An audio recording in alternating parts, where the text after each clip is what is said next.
Everyone, আসসালামু আলাইকুম। আশা করছি দেশের যে প্রান্ত থেকে যে যেখান থেকে আমার ভিডিওটি দেখছো সবাই খুব ভালো আছো, সুস্থ আছো। আলহামদুলিল্লাহ, আমিও তোমাদের দোয়ায় অনেক ভালো আছি।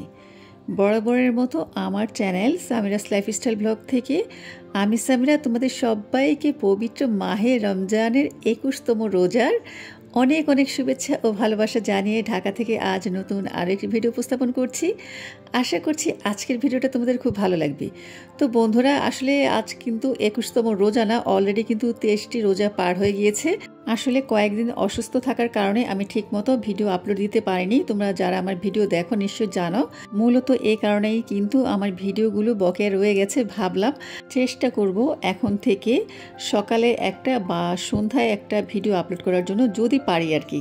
আমার প্রিয় বন্ধুরা, তোমাদের ভিডিও শুরুতেই একটা কথা মনে করিয়ে দিচ্ছি, প্লিজ ভিডিওটিতে একটি লাইক দিয়ে এরপরে সম্পূর্ণ ভিডিওটি দেখা কন্টিনিউ করো।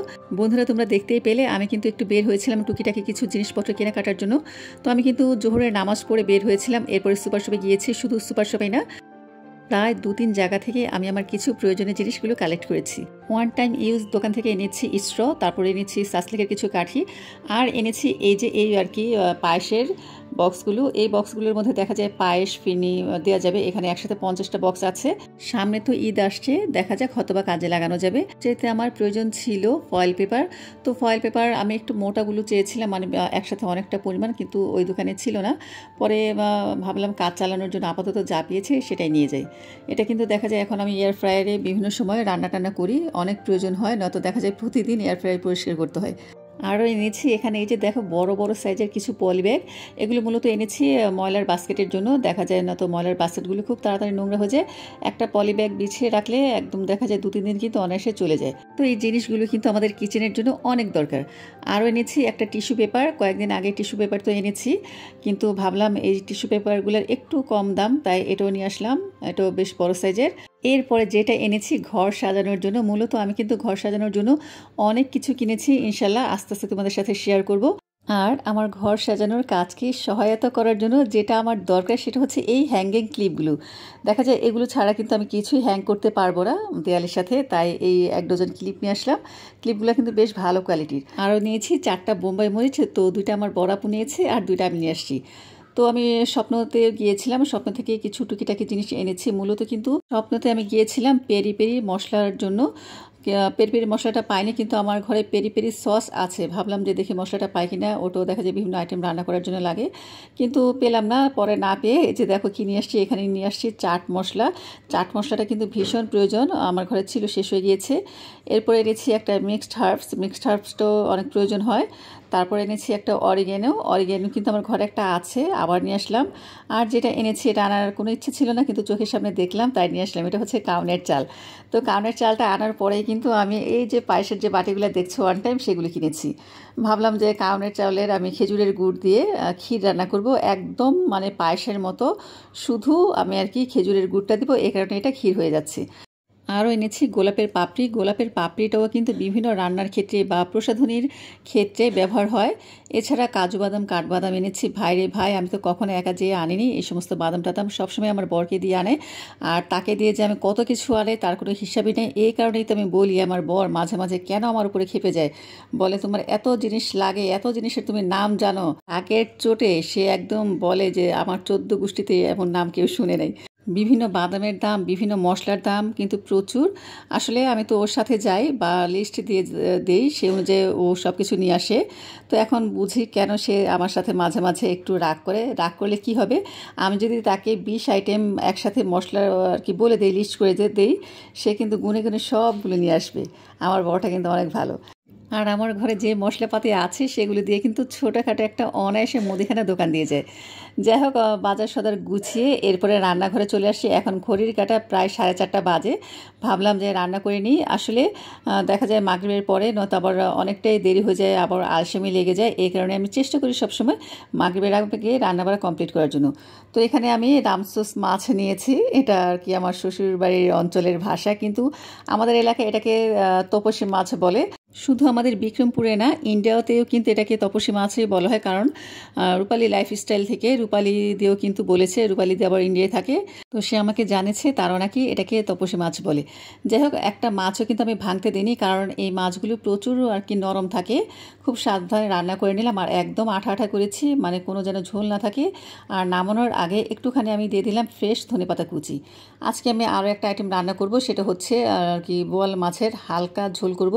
তো এখানে আমি একটা বড় সাইজের আলু নিয়েছি, আর আলুটা কিন্তু আমি পেঁয়াজের সাথে একটু ভেজে নিলাম। আর এদিক দিয়ে চিন্তা করেছি আজকে ডাল ভর্তা করব। অনেক দিন ধরেই দেখা যায় আমি ভোর রাত্রে কিছু খেতে পারি না, কেন যেন খেতে ইচ্ছে করে না। তো ভাবলাম যে একটু ডাল ভর্তা করি, হয়তো বা এভাবে করলে খেতে পারবো। আমি কিন্তু একদম অনেক আগে থেকে যখন কিছু খেতে পারি না, নিজের মনকে জিজ্ঞেস করি, আচ্ছা আমি কী খাবো, কী খেলে আমার ভালো লাগবে, কোনটা দিয়ে আমি খেতে পারবো। তো নিজেরকে প্রশ্ন করি, নিজেই আবার অ্যান্সার বের করি। তো আজকেও নিজেকে প্রশ্ন করলাম যে এতদিন ধরে যে আমি আর কি একটা রোজার মধ্যেও ঠিক মতন ভাত খেতে পারছি না ভোর রাতে, তো কী দিয়ে আজকে আমি ভাতটা খেতে পারবো।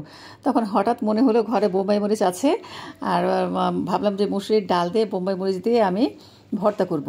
তো আমার যেভাবে সেই কাজ, আমি 1 কাপ মসুরির ডাল নিয়েছি, সাথে আমি 1 কাপ পানি দিয়ে সেদ্ধ করতে দিয়ে দিলাম, আর সাথে আমি 3-4 কোয়া রসুন দিয়ে দিলাম। তো ওই চুলায় হতে থাকুক, আমি কিন্তু একদম মিডিয়াম লো আঁচে ঢেকে দিয়েছিলাম। আর এই যে দেখো কত সুন্দর পানিটা শুকিয়ে গেছে। আসলে ডাল ভর্তা করতে গেলে কিন্তু সামান্য পরিমাণ পানির প্রয়োজন হয়, যেমন হাতের আঙ্গুলের জাস্ট 1 কর পানি দিয়ে সিদ্ধ করলেই হয়।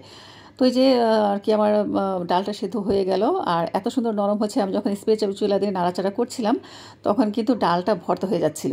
তো চুলার জালটা অফ করে আমি ঢেকে রাখলাম। এটা এখন আমি ভর্তা করব না, আমি ভর্তা করবো একদম খাওয়ার সময়। এদিক দিয়ে কিন্তু আমার আলু দিয়ে আর বোয়াল মাছটা কিন্তু রান্না হয়ে গেছে। একটুখানি হালকা ঝোল ঝোল রেখেছি। তাছাড়া যেহেতু আলু আছে, যতটুকু ঝোল আছে অতটুকু কিন্তু টেনে যাবে। তো আমার কিন্তু রান্না বাড়া একদম কমপ্লিট। এখন আর কোনো রান্না নেই, শুধু রাত্রেবেলা আর কি ডাল ভর্তাটা বানাবো, তাহলে কিন্তু হয়ে যাবে। আর এদিক দিয়ে আমার ছোটো বোন আসছে, আমার ভাগ্নি আসছে। তো ওরা আসলে কিন্তু কেন যেন আমার পরোটা খেতে ইচ্ছে করে, আর তাসনিমের হচ্ছে ফ্রেঞ্চ ফ্রাই খেতে ইচ্ছে করে। তো আমার বোন আসছে, ও বললো যে পরোটা বানাবো নাকি, আর আমি বললাম যে হ্যাঁ বানা। তো এই যে বানিয়ে দিল, আর আমি ভেজে নিলাম। আর ফাইনালি কিন্তু দেখো আমাদের আলহামদুলিল্লাহ ইফতারি পুরো ডান। আমি আর কি ফালুদা বানিয়েছিলাম, ফ্রিজে কিছু ফালুদা ছিল, মিষ্টি ছিল, সেগুলো বের করে নিয়েছি। আর গ্রিল চিকেন ছিল, গ্রিল চিকেনটাও গরম করে নিয়েছি, শুধু পরোটা আর ফল টল কেটে নিয়েছি। আমার বোন আসাতে আমার খুব ভালো লাগছে। আসলে একা একা ইফতারি করতে কিন্তু ভালো লাগে না।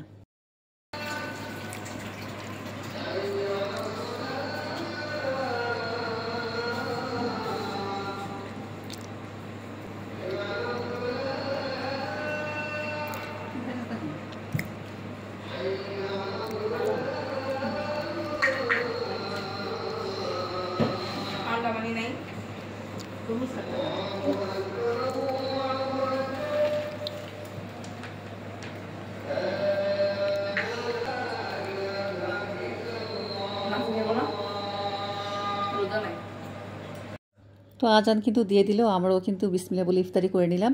আর তরমুজটা খাওয়ার পরে এত শান্তি লাগে কি বলবো, আমার কাছে মনে হয় শরবতের চাইতে আর তরমুজের চাইতে কিন্তু আর কিছু শান্তি লাগে না। কি ইফতারের টেবিলে কিন্তু দেখো নাফি তাসনিম একজনও নেই।